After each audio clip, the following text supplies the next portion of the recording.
And then 4 hours after school each day, he makes potions, mixing chemicals that stink up the house, causing sparks to fly from shaved bits of iron, puffs of smoke to pop from strange colored liquids.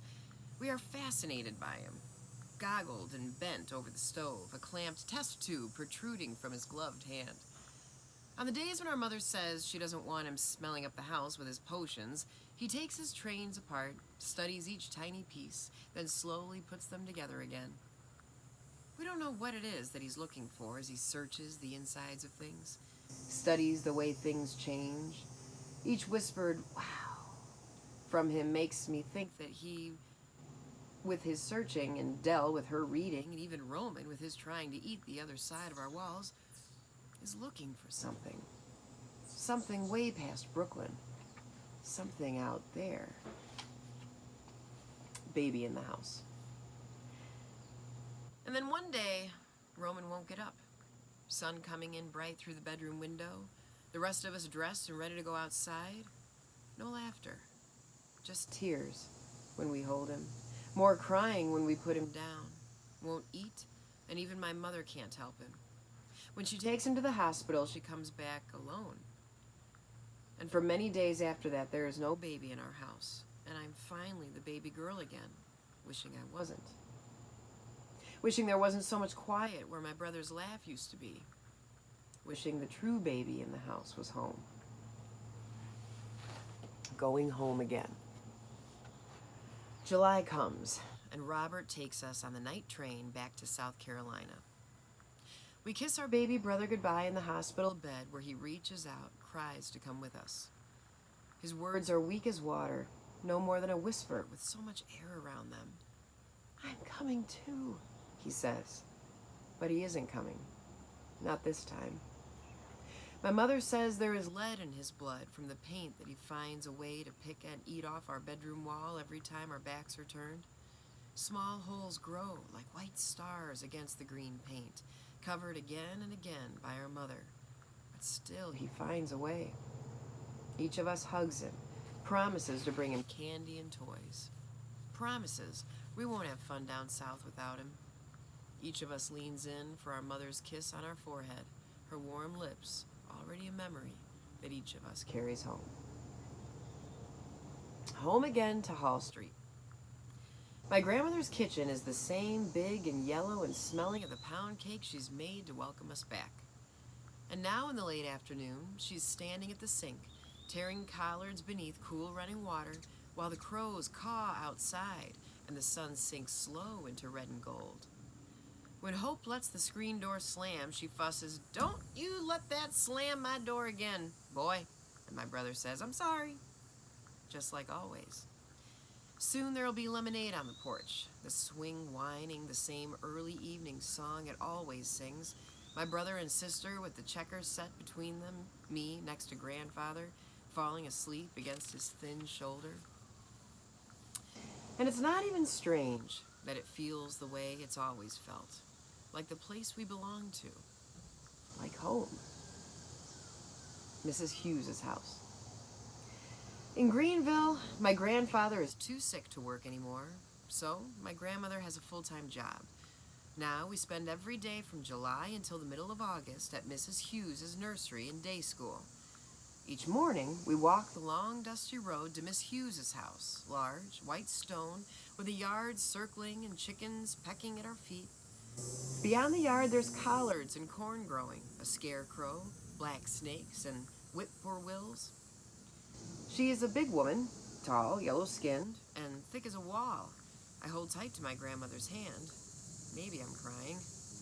My grandmother drops us off, and the other kids circle around us, laughing at our hair, our clothes, the names our parents had given us, our city way of talking, too fast, too many words to hear at once, too many big words coming out of my sister's mouth. I'm always the first to cry. A gentle slap on the side of my head, a secret pinch, girls circling around me singing, "Who stole the cookie from the cookie jar?" and pointing as though the song is true at me. My sister's tears are slow to come, but when they do, it isn't sadness. It's something different that sends her swinging her fists when the others yank her braids until the satin, newly ironed ribbons belong to them. Hidden away in the deep pockets of their dresses, tucked into their sagging stockings, buried inside their silver lunch pails. Hope is silent. His name, they say, belongs to a girl. His ears, they laugh, stick out too far from his head. Our feet are beginning to belong into two different worlds, Greenville and New York. We don't know how to come home and leave home behind us.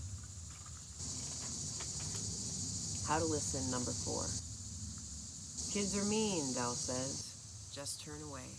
Pretend we know better than that. Field service. Saturday morning's the hardest day for us now. For 3 hours, we move through the streets of Nickeltown, knocking on strangers' doors, hoping to convert them into sisters and brothers and children of God. This summer, I'm allowed to knock on my first door alone. An old woman answers, smiles kindly at me. What a special child you are, she says.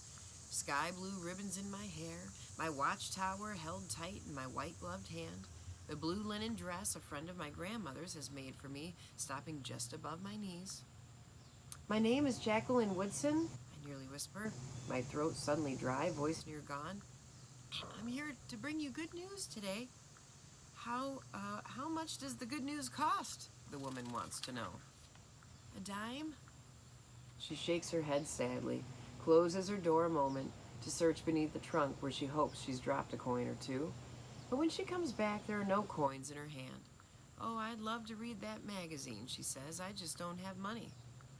And for many days, my heart hurt with a sadness that such a nice woman will not be a part of God's new world. It isn't fair, I say to my grandmother when so many days have passed. I want to go back. I want to give her something for free. But we're done now with that strip of Nickeltown. Next Saturday we'll be somewhere else. Another witness will go there, my grandmother promises. By and by, she says, that woman will find her way.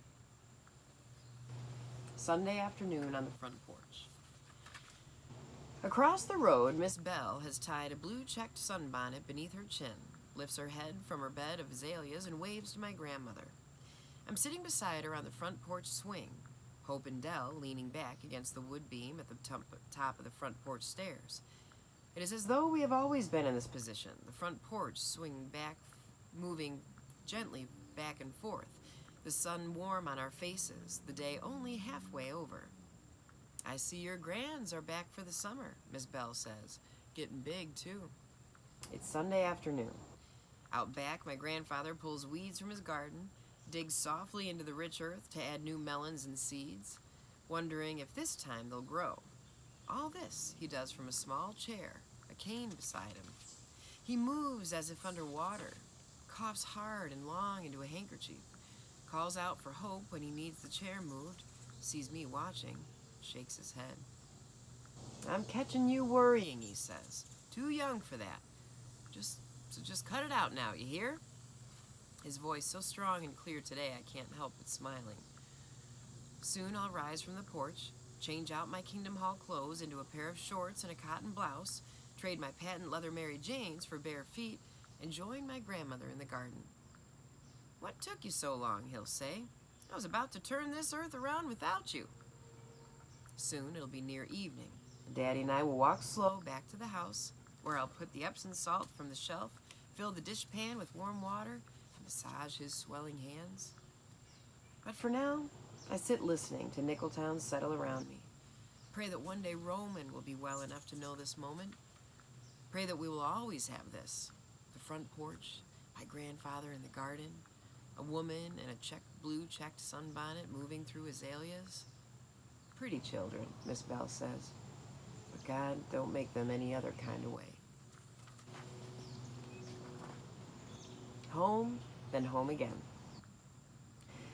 Too fast, our summer in Greenville is ending.